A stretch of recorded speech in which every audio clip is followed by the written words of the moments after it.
আপনার বাবা একজন স্বনামধন্য মিডিয়া পার্সন, আপনারা মিডিয়া পার্সন, আপনাদের এখনো অনেক ফ্যান বেস আছে। আলহামদুলিল্লাহ, মানুষ এখনো ভালোবাসে, সম্মান করে, জায়গাটা দিয়ে রেখেছে। এটা আমরা ডিজার্ভ করেছি তাদের ভালোবাসার জন্য এই জায়গাটা। সো এই জন্য আমরা গ্রেটফুল তাদের কাছে। আর এখন দর্শকের সেগমেন্ট চেঞ্জ হয়ে গেছে। যদি দর্শক ছবি দেখতেন, আমি যেটা মনে করি, তাহলে সিনেমা হল অনেক থাকতো। সো সিনেমা হলও নাই, দর্শক হলে গিয়ে ছবি দেখছে না, ইন্ডাস্ট্রিও তো এরকম নাই আর কি। সো লাস্ট পর্যন্ত আমি যেটা জানি এটাই একটা কারণ। আর দায়বদ্ধতা আসলে সবাই কাজ নিয়ে থাকতে হয়। এখন তো আগে তো আমার লাইফ রান করতে হবে, আমার রেসপন্সিবিলিটি আমাকে পূরণ করতে হবে। সো আমি ওগুলো নিয়েই ব্যস্ত থাকি। বাবার কোন স্মৃতি মনে পড়ে? বাবার শাসন মনে পড়ে,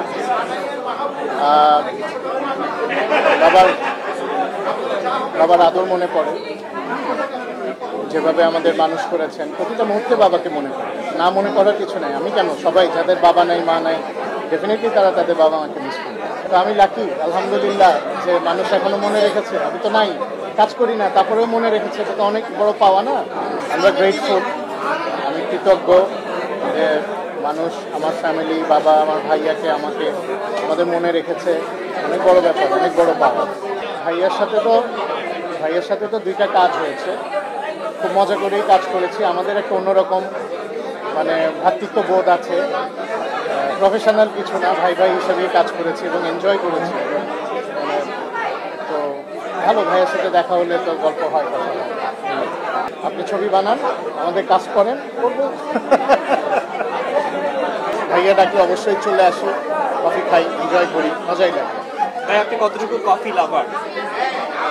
আমার দিন শুরু হয় কফি দিয়ে, আর বিকেলবেলা কফি খেয়ে শেষ করি। সো আমি ডেফিনেটলি কফি খাই, আমি চা খাই না, আমি কফি লাগে। কোন কফিটা বেশি পছন্দ? অবশ্যই রেগুলারটা। আর এখানে আসলে মোকাটা খাই, আমার মোকাটা খুব বেশি পছন্দ, মিষ্টি পছন্দ করি। বাসায় বসে নিজে কখনো মেক করে কফি করেছেন? হ্যাঁ, আমি সবসময় ওটাই করি। বেসিক্যালি বাসায় যখন খাই, আমি নিজে বানিয়েই খাই।